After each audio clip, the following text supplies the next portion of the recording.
Bonsoir à tous et bienvenue sur le plateau de Dès demain à l'affiche. Vous le savez, c'est votre rendez-vous hebdomadaire qui vous parle du cinéma et de son actualité.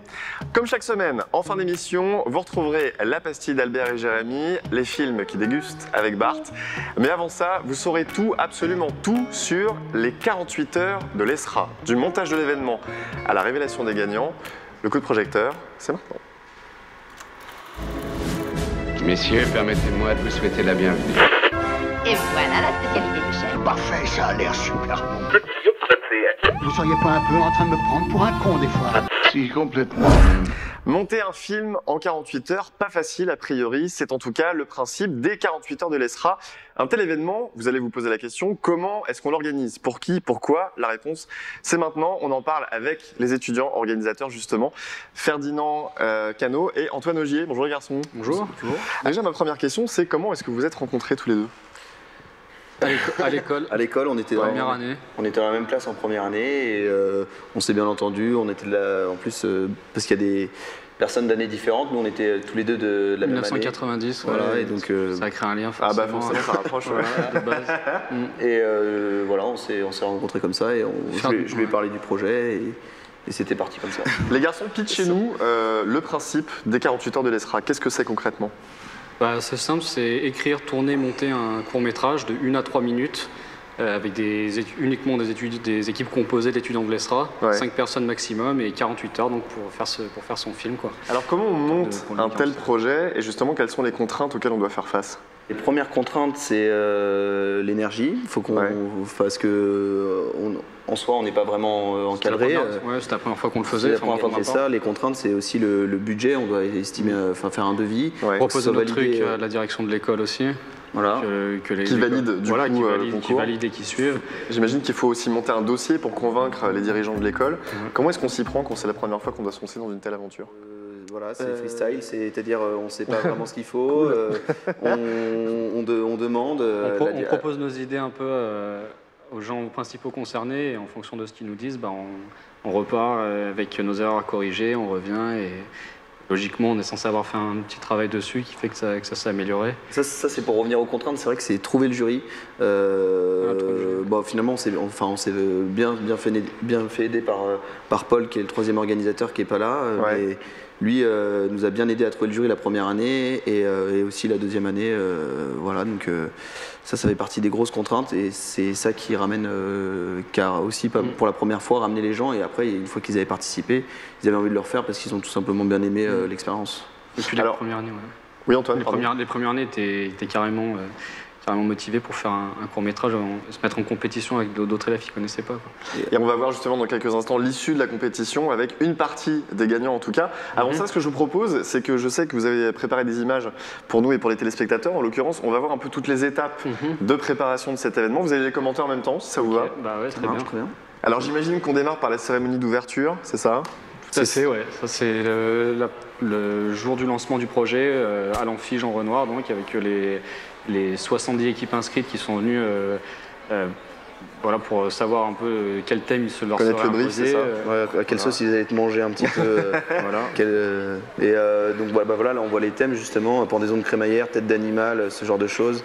Et ça les a fait bien sourire un temps et puis après ça a été plus compliqué. Ouais, ça les a peut-être crispés à un moment donné aussi, non? Ouais. À 20h, la cérémonie était terminée, ils ont pu partir. Là, comme on le voit, là, ils sont tous, on a dit c'est parti, top chrono, et l'amphi s'est levé à l'unisson et puis c'est parti. On va voir ensuite la remise des films, en l'occurrence, puisque chacun a travaillé de son côté, mais ensuite l'idée c'était de pouvoir se réunir tous ensemble et de récupérer les projets, j'imagine. Tout à fait, ça s'est passé dans un bar, donc le Floréal, dans le 10e arrondissement de Paris. Ouais. Là, les élèves venaient avec leurs films sur clé USB. Il y en a certains qui étaient vraiment dans le rush final. Il y en a qui ont fini leurs exports dans le bar sur leur ordinateur. Il y en a même qui ont perdu. Il y a une équipe qui a perdu leur film. Ils sont venus en Vélib parce qu'il y avait des problèmes de transport à ce moment-là. Ah bon? Voilà, là on voit. Et ils ont fait tomber leur clé USB dans la rue, donc ils ont dû courir. C'était toute une histoire. Pour aller chercher la clé USB, ça doit pas être simple. Ouais, c'était un peu dur. Ouais. Vous avez beaucoup effectivement de participants. On va d'ailleurs voir la fameuse remise des prix avec tous les participants des 48 heures de l'ESRA qui seront présents et les gagnants bien sûr avec les membres du jury d'ailleurs je crois. Voilà, les membres du jury qui étaient donc le jury composé par les trois organisateurs plus 4 professionnels, donc il y avait un peu de tout. Voilà, c'est eux qui remettaient les prix et c'était l'occasion pour les élèves justement de les voir en personne et d'entendre un petit mot sur leur ressenti par rapport au film. Quand vous dites les prix, c'est un trophée, hein, c'est ça? Non, justement, ils ont eu aussi, pour les grands gagnants, ils ont eu un pass UGC illimité à l'année. Sinon, les premières années, ils ont eu des claps, parce que c'est assez symbolique. C'est symbolique, ouais. Et puis les autres, il y avait meilleure image, scénario, montage, réalisation et son. C'était des DVD. C'était des DVD. Mais tous avaient un trophée qu'on avait. Là, en 3e année, on avait eu un budget exprès pour ça, donc on a essayé de faire un truc. Antoine Ferdinand, est-ce qu'on aura d'autres éditions des 48 heures de l'ESRA à l'avenir? On l'espère vraiment. Là, nous, on est en 3e année, donc on pourra ça se termine pour vous. On pourra plus le réorganiser. Mais c'est vrai qu'on aimerait bien, dans 10 ans, revenir à l'école, peut-être même faire partie du jury. Et qui sait. Mais en tout cas, on a fait un appel d'offres et il y a pas mal d'élèves motivés pour reprendre le flambeau. Les élèves se sont proposés. Donc on croise les doigts, on espère. Bon, c'est une vraie réussite alors. Ouais, ensemble ça va, ça a bien marché. Bah écoutez, merci beaucoup d'avoir été avec nous sur le plateau cette semaine. Ce que je vous propose maintenant, c'est de mettre en perspective cet événement étudiant, ces 48 heures de l'ESRA, avec le regard d'un professionnel. Place maintenant à l'expertise de la semaine.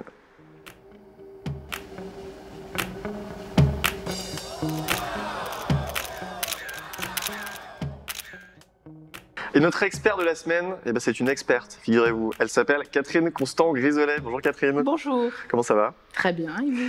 Très bien, écoutez, je vous remercie. Catherine, vous êtes directrice de post-production, c'est ça? Absolument. Et vous avez travaillé avec les plus grands, on peut le dire.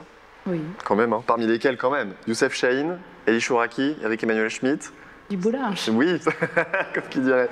Alors Catherine, le format court, on le voit avec les 48 heures de l'ESRA, est-ce que c'est une bonne école pour commencer à s'intégrer dans le métier, pour se lancer dans le milieu du cinéma? Le court-métrage est indispensable pour tout jeune réalisateur puisque c'est un passage obligé qui permet et au CNC et aux producteurs de voir ce que l'on vaut et donc ça permet ensuite d'obtenir des subventions pour des longs métrages ou même de trouver un producteur qui accepte de vous prendre dans son écurie. On aurait tendance à considérer que le court-métrage et le long-métrage ne répondent pas aux mêmes besoins, aux mêmes contraintes, aux mêmes techniques éventuellement. Est-ce que c'est le cas ou est-ce que ça peut se rejoindre? Les contraintes ne sont pas les mêmes puisque les supports de diffusion ne sont pas les mêmes. C'est-à-dire qu'aujourd'hui il y a peu de films qui sont courts-métrages qui sont diffusés en salle. Ouais. Depuis 1953, il n'y a plus d'obligation de diffuser des courts-métrages avant le long-métrage. Mais en revanche, pour les règles de fabrication, on doit rester dans les mêmes règles. Court-métrage, long-métrage, on imagine que ce n'est pas forcément les mêmes procédés, les mêmes techniques pour réaliser ces formats qui sont assez différents. Est-ce qu'on se trompe quand on dit ça ou pas? On se trompe tout à fait. Ouais. On peut tout à fait faire des courts-métrages de la même façon que le long-métrage. De toutes les façons, pour le réussir et le mener à bien, il faut la même rigueur. Ouais. Même rigueur au niveau de l'écriture, rigueur au niveau du travail technique. Là où il y a quelques différences, c'est au niveau de la production, puisque de temps en temps, il y a peu d'argent pour faire un court-métrage. Cela dit, on est en train de rattraper ce problème-là dans le long-métrage, puisqu'on a de plus en plus de longs-métrages qui sont sous-financés. C'est-à-dire, pour quelle raison? Pour quelle raison? Parce qu'il est de plus en plus difficile de trouver suffisamment d'argent pour faire les films. Et voilà. Du coup, le fait de faire des courts-métrages, en tout cas quand on sort de l'école, c'est plutôt intéressant justement pour amorcer sa carrière dans le métier. Mais c'est essentiel. Je n'imagine pas quelqu'un qui commence à faire du long-métrage sans être passé par la case court-métrage. Ça permet aussi, en plus d'une école, de se former un réseau et de savoir avec qui on veut travailler. Ouais. Et c'est quand même très très important puisqu'on est dans un sport collectif. Il faut le mener jusqu'au bout. Merci beaucoup pour cet éclairage, Catherine. Je vous en prie. Et ce que je vous propose maintenant, c'est de regarder le teaser de l'un des films qui a été primé dans le cadre des 48 heures de l'ESRA. Meilleure mise en scène, il s'agit de Ouroboros. C'est signé Hugo, Guéric et Ilan. Ils seront d'ailleurs avec nous dans un instant sur le plateau. Faut que tu fasses gaffe, hein. Elle était ouverte ta porte. Hein. Oh merde, putain. Ça va? Ouais, ça va, mais j'ai envie de rester seul ce soir. T'as rien? Je sais pas, je me sens pas bien. J'ai envie de rester seul, je sais pas.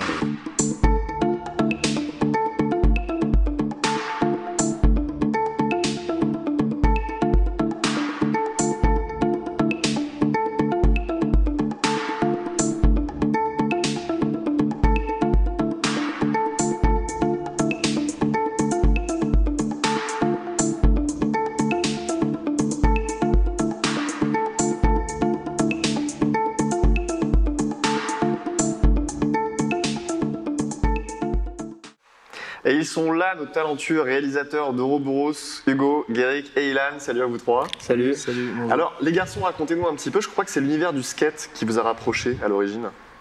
Oui, c'est exact. On s'est retrouvés à l'ESRA tous les trois avec nos planches de skate et on s'est dit que c'était évident qu'on devait être potes. On s'est vite repéré en première année. Avec les mêmes influences filmiques et ensuite l'amitié a fait le reste. Et justement, pour vous, c'était une évidence de mêler le skate avec le cinéma, parce qu'on a l'impression en regardant le film et notamment en regardant le teaser que vous vous êtes beaucoup inspiré de l'univers du skate dans la rythmique, notamment du court-métrage. Ouais, bah, clairement, c'est... Enfin, moi personnellement, je viens de ça, comme Guéric et Ilan viennent de ça aussi, et on grandit. Enfin, moi j'ai grandi en faisant des vidéos de skate et c'est les premiers mouvements de caméra que j'ai appris à maîtriser. Ouais. Donc à partir de là, quand on a commencé à faire de la fiction et raconter des histoires, bah, c'est forcément ces mouvements de caméra là qui nous revenaient et qu'on avait envie d'utiliser, quoi. On a parlé tout à l'heure des contraintes avec les organisateurs des 48 heures de l'ESRA. Comment vous les avez appréhendées, ces contraintes? Finalement, est-ce que ça vous a boosté ou est-ce que ça vous a un petit peu freiné?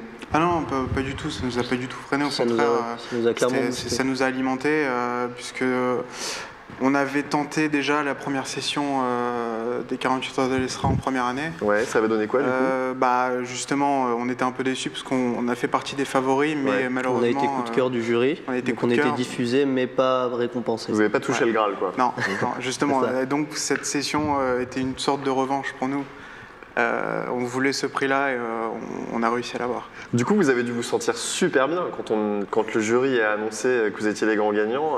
Dans quel état d'esprit est-ce que vous étiez à ce moment-là? J'étais surpris et content d'avoir de la reconnaissance. Soulagé par rapport à cette contrainte de 48 heures, justement, notamment? Soulagé, oui. Soulagé, ouais.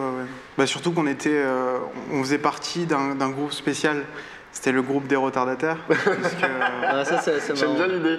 Comme quoi, des fois, on peut être en retard et quand même assurer. Ah oui, bah, tout en à fait, fait. On était sûr d'être inscrit si seulement un groupe abandonnait pendant l'élaboration, pendant qu'ils faisaient leur film. Donc au moment où on a commencé les 48 heures de l'ESRA, on n'était absolument pas sûr d'être diffusé. Vous étiez en espèce de ballottage, en fait? Exactement. Voilà, donc on a fait le film sans même savoir si ça avait un intérêt finalement. S'il serait vu par le jury. Et l'intérêt en tout cas est là, parce que le trophée que vous avez reçu est là. Alors moi j'ai juste une question, vous êtes trois, il y a un trophée. Comment ça se passe? C'est un système de garde alterné? C'est un qui le garde la semaine, un autre le week-end? Ça se passe comment du coup? Bah Ilan l'a déjà fait encadrer chez lui, donc on le verra plus. Il y a de la place chez Ilan en gros. Il y a déjà une marque blanche sur le mur, parce que là j'ai dû l'enlever, donc ça fait un petit vide. Et, non, il va rester chez Ilan, je pense. Les garçons, bravo pour ce prix en tout cas. Ce que je vous propose, parce que vous connaissez cette émission, vous connaissez Albert, Jérémy et Bart, ils sont avec nous toutes les semaines.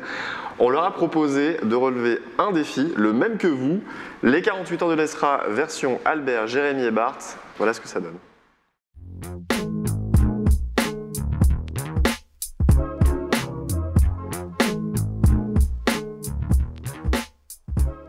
Donc voilà l'équipe Albert là, qui mange une poire. Audouin qui mange rien du tout. Et là on a notre ami Jim Jarmusch qui mange de l'air. Il se trouve qu'on a eu énormément d'idées, puisque à 20h on a commencé à dire toutes nos idées, c'est-à-dire chacun des idées. Jusqu'à 4h. Et jusqu'à 4h du matin, on a fait 8h, toutes les 5 minutes quelqu'un balançait une nouvelle idée. Ça allait du photomaton à la secte des canards sauvages, en pornosoophile, documentaire extraterrestre sur la tête humaine, l'Odyssée d'Ulysse, etc. On était très très fatigués parce qu'on avait trop travaillé, c'est ça, je pensais trop travaillé. Et du coup on a choisi un peu la dernière idée qui branchait tout le monde et c'était ça. Tiens Jim, ça tu peux le mettre dans le sac ou pas? Non, ça je le mets après, moi je l'accroche sur le... Toute l'équipe est bien motivée, puis c'est ça qui aide à faire un tournage dans une bonne ambiance. Un peu puis surtout de faire un travail efficace quoi, qui fonctionne, qui marche avec les gens comprennent. Que ce soit percutant quoi. Les gens que ce soit percutant, que ça parle aux gens dans leur vie de tous les jours quoi. C'est assez intensif comme expérience, c'est 48 heures, on s'est bien marré, là c'est la fin de tournage, on vient de tourner le dernier plan.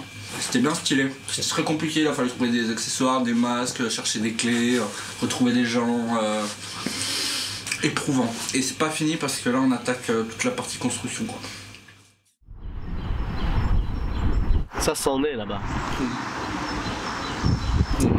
Ils sont partout. Un groupe de complotistes qui cherchent à pénétrer toute la civilisation.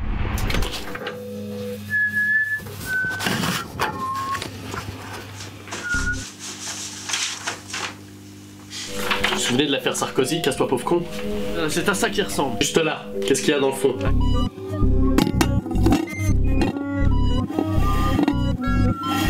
Ne serait-ce pas un canard le geste de cet homme? Alors du coup maintenant ça fait 10 ans que je ne sors plus sans ma caméra. C'est insoutenable.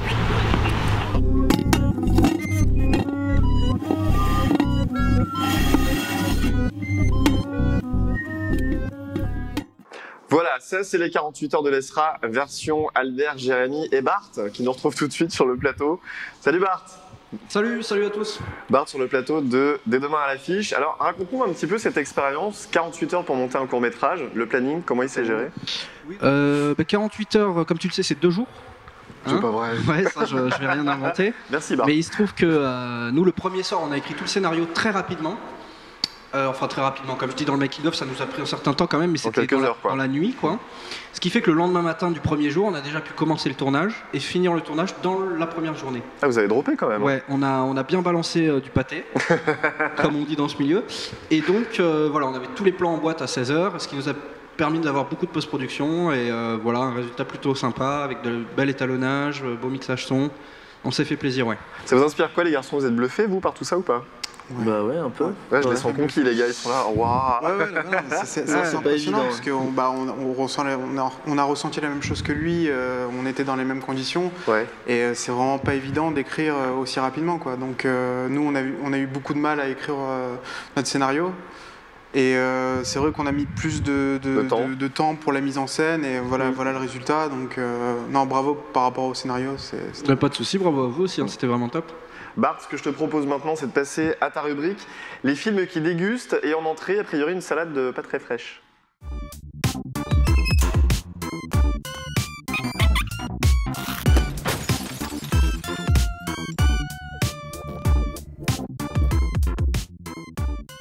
Et oui, amis cinéphiles, comme chaque semaine, la petite chronique qui fait plaisir. Ah oui. La salade pas très fraîche, c'est toujours l'éternelle comédie franchouillarde à éviter de toute urgence si on veut pas une indigestion. Et cette semaine, on a de la chance, on en a 2 pour le prix. Ah, c'est bien ça. On a Superchondriac à éviter vraiment l'espèce de blague crispante. On n'est pas détendu pendant le film, vraiment. Avec Danny Boone, c'est ça. Le film de Danny Boone, c'est ça. 5 millions d'entrées quand même, mais c'est 5 millions de trop. 5 millions de trop. On a aussi Fiston de Pascal Bourdieu qui nous avait fait Le Mac en 2010. Ah, je sais pas si vous vous souvenez, ouais, c'était José Garcia sous substance. Bon là il se trouve que ça manque un peu de substance pour Fiston.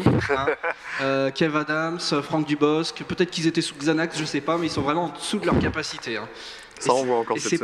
C'est pas peu dire. Un dernier film français que j'évoque vite fait, mais il s'agit de toutes nos forces. Ouais. C'est le film où Jacques Gamblin porte son enfant paraplégique sur le dos pour faire un triple marathon. Enfin, ça tire des larmes. C'est frais, quoi. C'est frais. C'est comme les Jeux paralympiques. On regarde, on s'amuse parce qu'ils sont handicapés, mais finalement, ils battent pas les records. Hein. C'est vraiment, ça reste de bas niveau. Ce mec est monstrueux. Le plat de résistance maintenant avec un blockbuster américain. Oui, le plat de résistance, le gros burger avec les frites, le blockbuster américain. Donc cette semaine, on en a beaucoup aussi. On a Captain America 2. 302, alors j'ai pas vu les 299 avant, Monument Men et La Légende d'Hercule. Donc sur ces 4 films, il y a deux séquelles, des suites, ouais. Une adaptation d'une légende mythologique et un scénario original. J'ai envie de dire alléluia quoi. Quand même. Parce que y a de moins en moins de scénarios originaux à Hollywood, ça c'est un fait.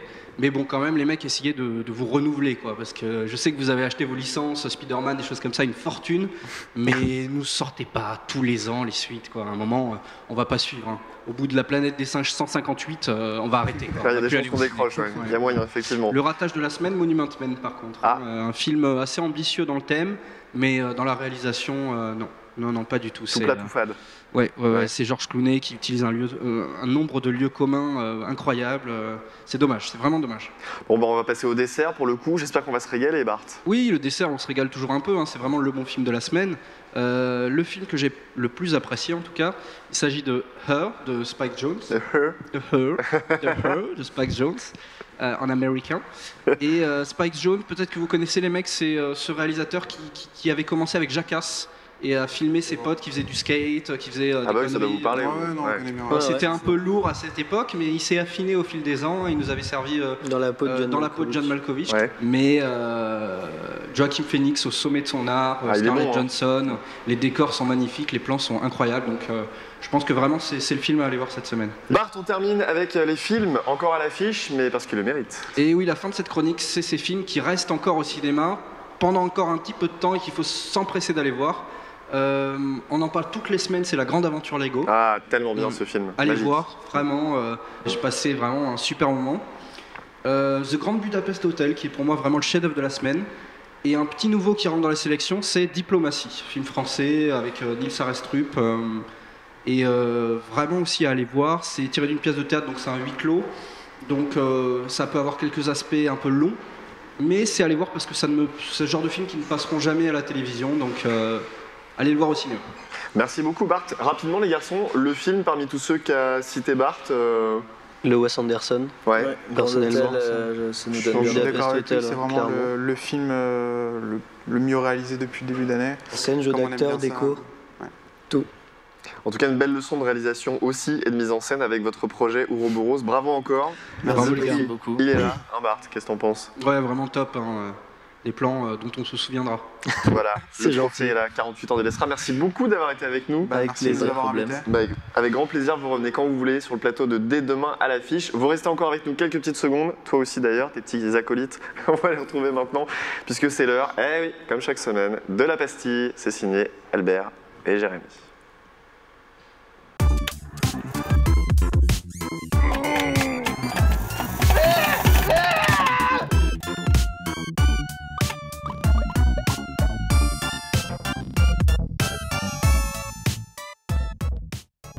Des auteurs comme Rousseau, La Fontaine ou encore Victor Hugo parlaient du cinéma comme d'un art libéré de toute contrainte. Et même si les films récents nous proposent une vision terriblement kaléidoscopique d'un monde déchiré entre l'enfer d'une espérance de vie après la mort et l'illusion d'une vie éternelle via l'utilisation, la mise en place d'une mise en scène organique. Bon, et... le popcorn là. Ça ira, merci.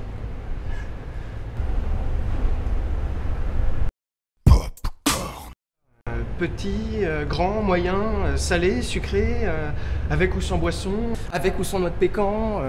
Non, c'est un boulot ultra chiant. Je devrais me suicider depuis hier. Déjà, tu peux pas lutter contre ton job, hein. À moins de démissionner, je vois pas. Ah bah tiens, c'est ce que je vais faire. Je vais démissionner. Vas-y, barre-toi. Tu loupes tous les avantages en nature, mec. Dès qu'il y a une fille mignonne qui arrive au comptoir, tu lui glisses une petite réplique de film. Et hop, ça mord à l'hameçon, mec, direct. Mais c'est ce que j'ai fait. Bonjour. Bonjour. Bonjour. Un moyen popcorn, s'il vous plaît. Je vais sortir autant n'emporte le vent. Je ne pense pas que j'ai besoin d'embrasser, même si vous en auriez besoin.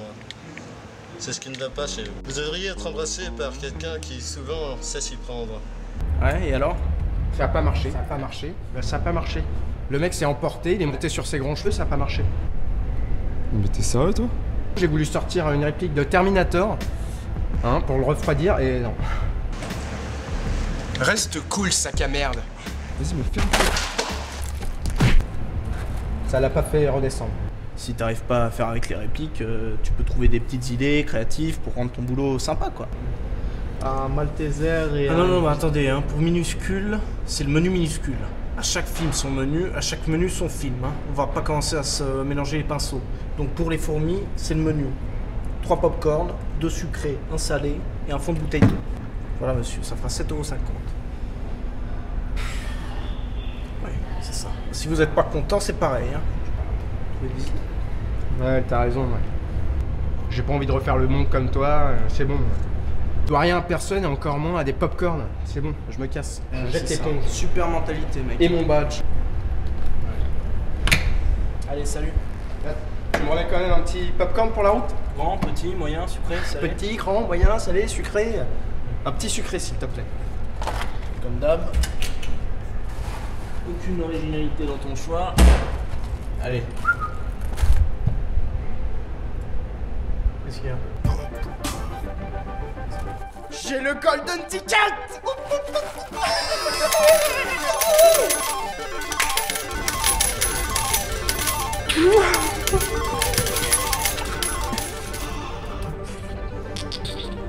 Yes, putain. Le golden ticket. Ça n'arrive qu'une fois dans une vie. Ça n'arrive qu'une fois.